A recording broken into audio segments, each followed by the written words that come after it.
আমি উষা ভৌমিক মেডিকেলসের কর্ণধার। তো ব্যাপারটা হয়েছে কি, এটা অনেক দিন ধরেই চলছে।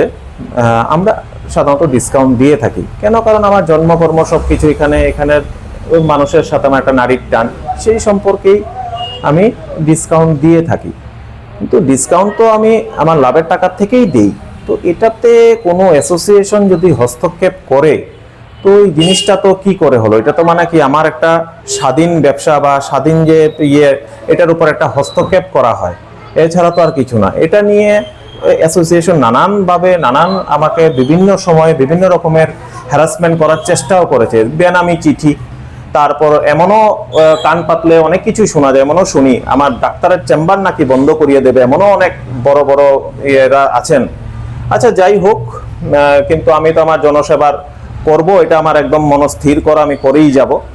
তো এর কিছুদিন আগে একটা স্ট্রাইক হয়েছিল ফার্মেসির, ওটাতেও আমি কিন্তু ফার্মেসি খুলেছিলাম, কিন্তু আমাকে জোর করে ফার্মেসিটা বন্ধ করানো হয়, যে বলে না বন্ধ করতে হবে, সবার সাথে থাকতে হবে, এই সে ঠিক আছে।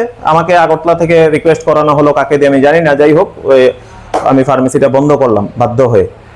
তো কিন্তু দেখুন, এই যে ডিসকাউন্ট তো আমি জনসাধারণের সুবিধার্থে দিই, এটা তো আমার কোনো ব্যক্তিগত কিচ্ছু না, জনসাধারণের যাতে একটু উপকার পায়, রিলিফ পায়, এর জন্য দেওয়া। তো এইখানে ব্যাঘাত ঘটানো, এটা আবার কি ধরনের বিষয়, এটাই আমি বুঝতে পারলাম না। তারা নানান সময় আজকে নানানভাবে আমাকে হেনস্থা করার চেষ্টা করে। এরই প্রেক্ষিতে ওরা এই 7 তারিখ মানে এই আগামী রবিবার দুপুর 12টা একটা মিটিংয়ের ডাক দিল, এবং এটা আমাদের একটা আপনার হোয়াটসঅ্যাপ গ্রুপ আছে, এটাতে মেসেজ করলো।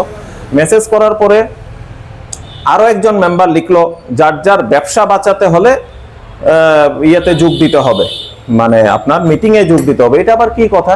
আমি যদি আজকে মিটিং এ যোগ না দিই, তার মানে কি আমার ব্যবসা বাঁচবে না নাকি? কি চ্যালেঞ্জ করে নাকি এটা আমাকে?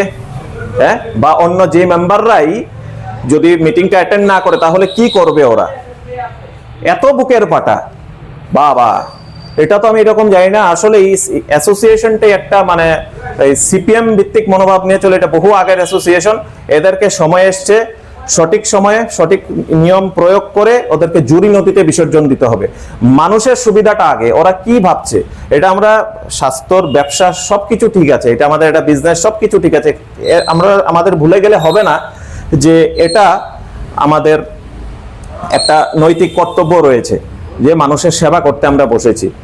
তো তাই আমি আপনাদের মাধ্যমে জনগণকে আমি জানাতে চাই যে আমি কি অসুবিধার সম্মুখীন হই। আজকে আপনারা দেখুন, আপনাদের সেবা করতে গিয়ে আমাকে কত কিছু হ্যারাসমেন্টের শিকার হতে হয়েছে বা হচ্ছে।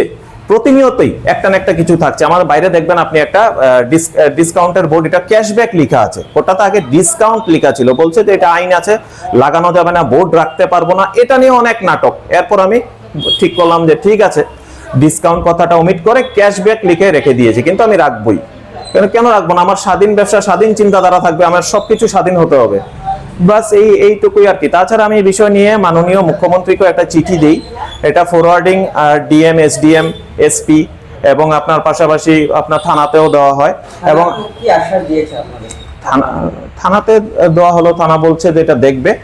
তো আর আরেকটা ব্যাপার হলো, আমি আমাদের ধর্মনগর জনপ্রিয় মাননীয় বিধায়ক জহর বাবুর সাথেও আমি পার্সোনালি দেখা করেছি, ওনাকে আমি কাকু বলে ডাকি। তো কাকুও আমাকে খুব ভালো রেসপন্স করেছে। গতকাল রাত্রেবেলা আমি ওনার সাথে দেখা করেছিলাম এবং ওনার হাতেও আমি বিষয়টা চিঠিটা দিয়ে আসি। উনি বললেন দেখবেন এবং আমাকে আশ্বাস দিয়েছেন যে উনি এই বিষয়ে একটা পদক্ষেপ নেবেন। তাই আমিও মনে করি যে কাকু একটা পদক্ষেপ নিক এবং এই অ্যাসোসিয়েশন দরকার হলে আবার নতুন করে গঠন করুক। এই অ্যাসোসিয়েশন হতে হবে ব্যবসায়ীদের সুবিধার্থে। এটা অ্যাসোসিয়েশনের মানে এটা না যে আমি অ্যাসোসিয়েশন করলাম আর ব্যবসায়ীকে অসুবিধা দিতে থাকলাম, যে না তোমরা এইভাবে ডিসকাউন্ট দেবে না, এটা করতে পারবে না। এটাকে এই বাইন্ডিংস কেন ভাই? এটা তো সবাই স্বাধীনভাবে ব্যবসা করছে, শান্তিপূর্ণভাবে করতে দাও না, এত অবস্ট্রাকশন কেন? এই আর কি।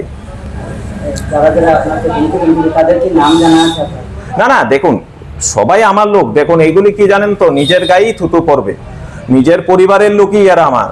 এই যে একটা আমরা যে যতগুলি ফার্মেসি মালিক আছি, সবাই তো একটা পরিবারই।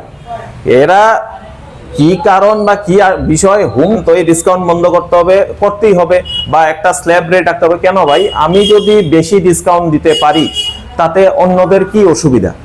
এবং আপনার এই হ্যারাসমেন্টের পর্ব থেকে একটা গল্প আসলো, আমি আপনাকে বলি সত্য ঘটনা। এটা হলো কি, প্রাইস মেজার ডিপার্টমেন্ট আমাদের 3টা না 4টা ধর্মনগরের দোকানে আপনার ইয়ে করে, ইন্সপেকশন করে। এটাতে প্রমাণিত হয়েছে আমরা যদি 15 থেকে